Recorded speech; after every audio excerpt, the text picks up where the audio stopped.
Que o seu dia seja abençoado e repleto de paz. Sejam todos muito bem-vindos à nossa conversa de hoje. O material que a gente tem em mãos é, olha, bem provocador. Vamos mergulhar nas páginas de E se Jesus não tivesse nascido, do autor D. James Kennedy. E o nosso foco hoje é um capítulo que levanta uma questão que mexe com as bases de como a gente vê o mundo. Qual foi o verdadeiro impacto do cristianismo na educação como a conhecemos? É uma pergunta que realmente desafia o senso comum, né? A narrativa padrão geralmente acredita o iluminismo, a ciência, o pensamento secular pela educação universal. O que o autor faz aqui é apresentar uma tese que vai, assim, completamente na contramão dessa ideia. Exatamente. A premissa dele é ousada, para dizer o mínimo. Ele afirma que cada escola, cada faculdade, cada universidade que existe hoje, seja pública, privada, religiosa ou secular, é, em sua essência, um eco da influência de Jesus Cristo. É forte, né? Muito. A ideia de que todos, e não apenas uma pequena elite, têm o direito de aprender a ler e escrever, seria, segundo ele, um desdobramento direto da fé cristã. É uma afirmação radical. E, para defendê-la, o autor nos convida a uma jornada histórica. Ele não começa no iluminismo, mas muito antes. Ele vai lá nas raízes judaicas do cristianismo, passa pelo que chama de Idade das Trevas, atravessa o terremoto da Reforma Protestante e chega na fundação das primeiras universidades.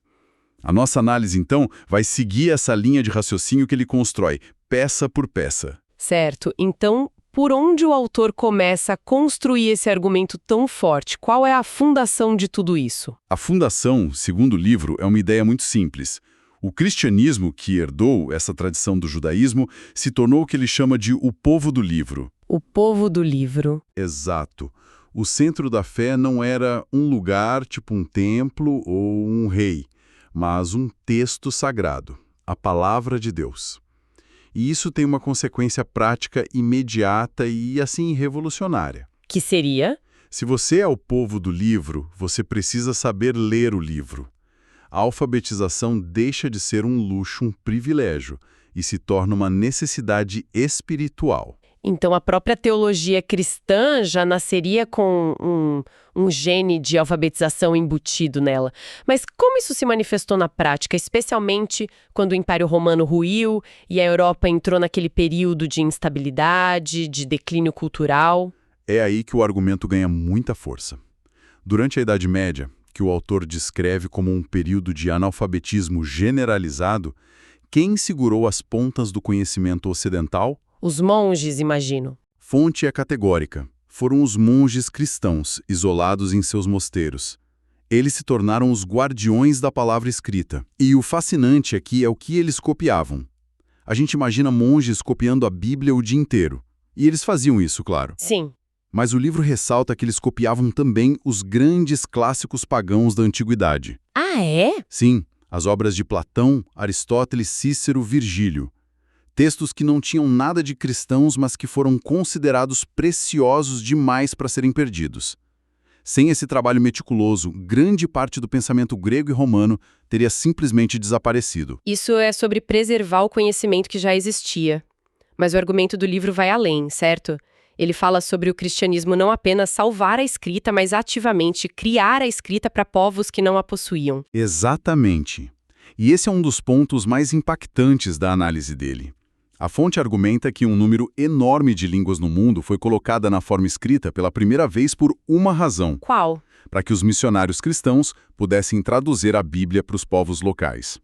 O objetivo principal era a evangelização, mas o subproduto foi a alfabetização em massa. E a preservação de culturas inteiras, que antes eram só orais. Isso mesmo. O livro traz exemplos disso? Sim, e são muito poderosos. Um dos primeiros que ele cita é o de um missionário do século IV chamado Úfilas. Ele foi evangelizar os godos, uma tribo germânica vista como bárbara, violenta. E para traduzir as escrituras para eles, Úfilas teve que basicamente inventar um alfabeto para a língua gótica. Inventar do zero. Do zero. E o autor cita que, graças a esse trabalho, esses saqueadores se tornaram pacificadores. A palavra escrita, trazida pela fé, teria transformado uma cultura. E essa não foi uma situação isolada, pelo que entendi. De forma alguma. O outro exemplo famoso que a fonte detalha é o dos irmãos Cirilo e Metódio, lá no século IX. Ah, do alfabeto cirílico. Exatamente.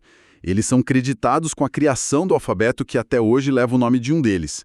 O propósito era o mesmo: traduzir a Bíblia e os rituais da igreja para os povos eslavos. O que é incrível aqui é pensar no esforço monumental que isso representava, sabe? Não era só traduzir, era criar a própria ferramenta da escrita. Mostra o quão central era a ideia de acesso direto às escrituras. E essa decisão, motivada pela fé, acaba gerando uma ironia histórica gigantesca. Que seria? Durante a maior parte do século XX, a União Soviética, um regime oficialmente e agressivamente ateu, usava em todos os seus documentos oficiais um alfabeto criado por um monge cristão. Com o propósito explícito de difundir o cristianismo? Exato. A fonte afirma que ainda hoje, mais de 200 milhões de pessoas em dezenas de línguas usam o alfabeto cirílico. É uma herança cristã escondida à vista de todos. Ok. Então temos a semente da alfabetização plantada nos mosteiros e levada por missionários. Mas como isso explode e vira um movimento de educação para as massas, para o cidadão comum? Qual foi o catalisador, segundo a fonte? O catalisador, de acordo com o livro, tem nome e data: a Reforma Protestante, no século XVI. A reforma. Se a Idade Média plantou a semente, a Reforma foi a explosão que espalhou essa semente por toda a Europa. E qual era a lógica por trás disso? Por que a reforma teria esse efeito tão dramático na educação? A lógica era teológica e implacável.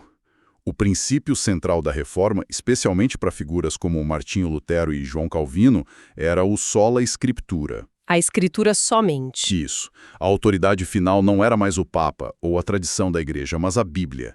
Se esse é o seu pilar, surge uma necessidade absoluta. Cada pessoa precisa ser capaz de ler por si mesma. Exatamente.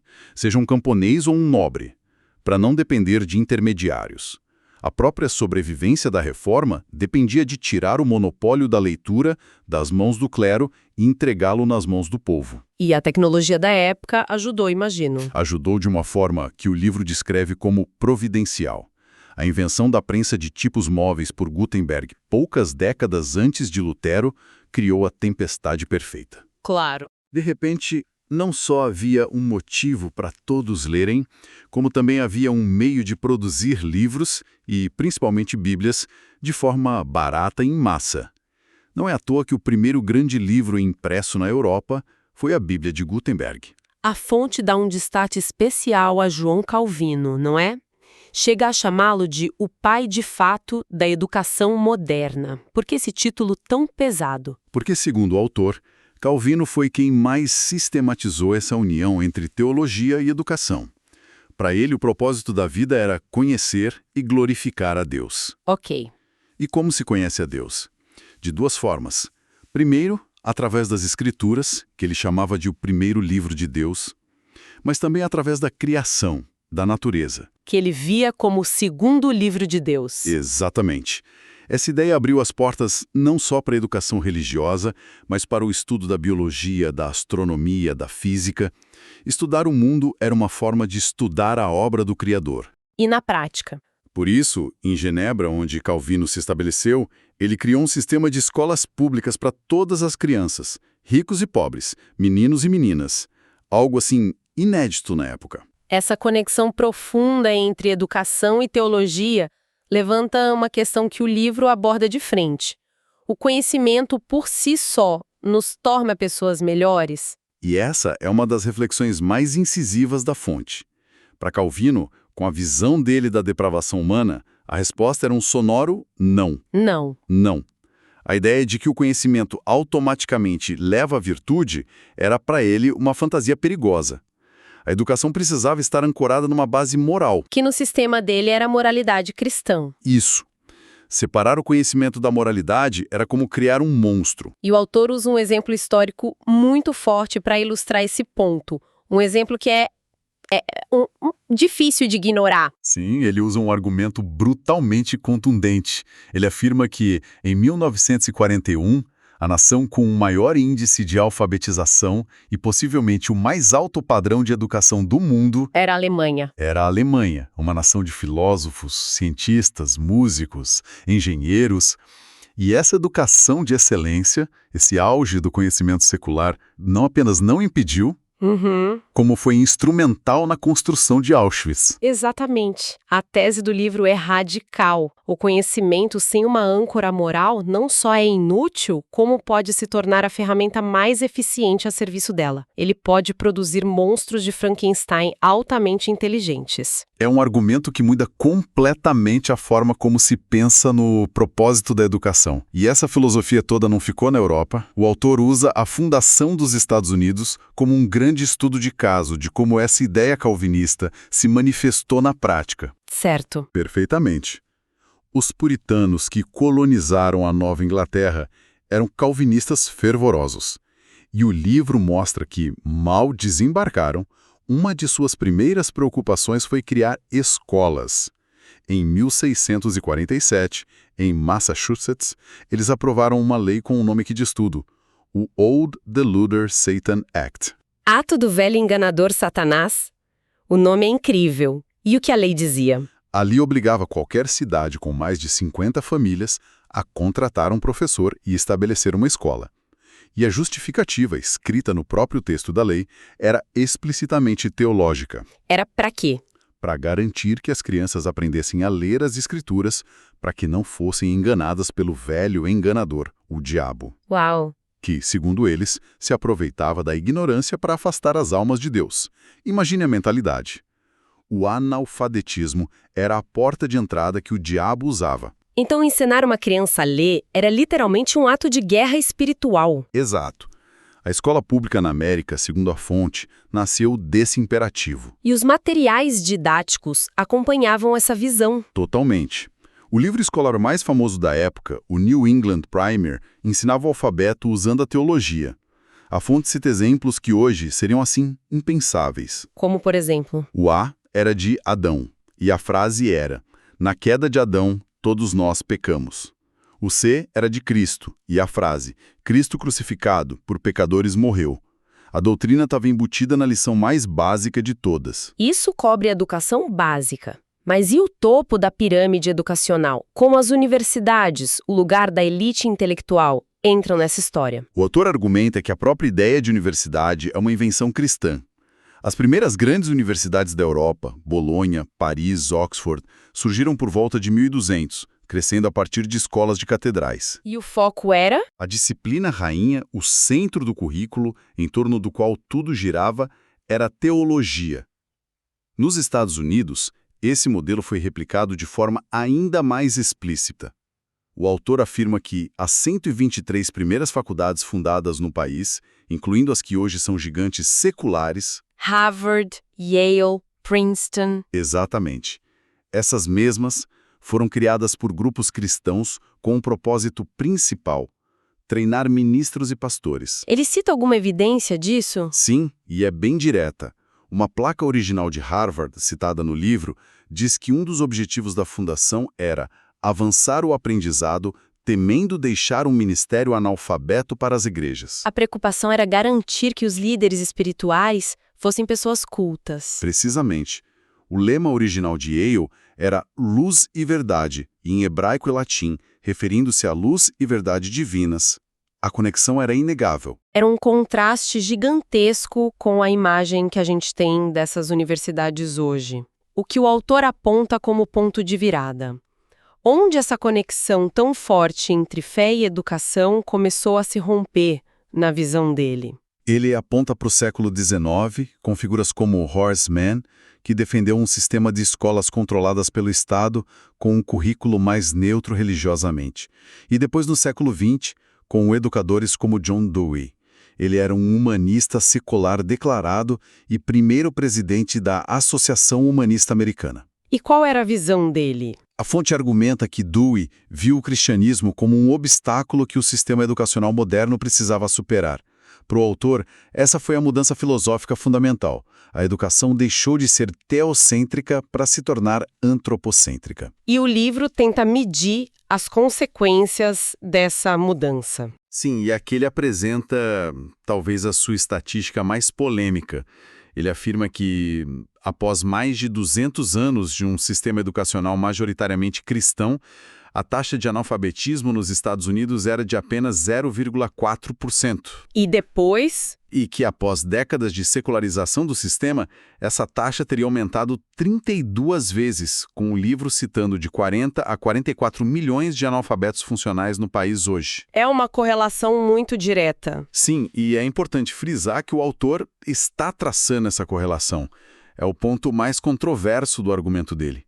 Ele até cita um famoso relatório dos anos 80, o Nation at Risk, que descreveu o declínio no desempenho educacional como um ato de desarmamento educacional unilateral e impensado. Uau!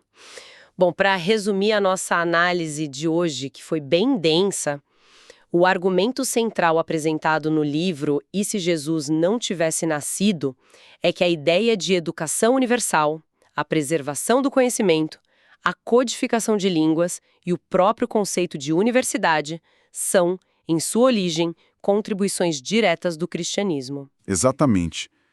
E o motor por trás de tudo isso, segundo a fonte, foi um desejo fundamentalmente teológico: capacitar cada indivíduo a ler a Bíblia por si mesmo. Foi um princípio de fé que, como consequência, acabou beneficiando a alfabetização e o conhecimento numa escala global sem precedentes. E como um pensamento final para nossa reflexão, fica a provocação que o próprio autor nos deixa. Ele nos convida a pensar sobre a relação entre os fundamentos filosóficos de um sistema educacional e os seus resultados práticos. Ele nos instiga a contrastar o que ele descreve como a altíssima taxa de alfabetização da América primitiva, de base cristã, com os desafios educacionais que tantas sociedades enfrentam hoje. É uma provocação que nos faz questionar não apenas o como a gente ensina, mas principalmente o porquê a gente ensina. Qual é o propósito final de tudo isso? A resposta a essa pergunta, segundo o autor, define todo o resto. A nossa análise sobre o livro E se Jesus não tivesse nascido não para por aqui.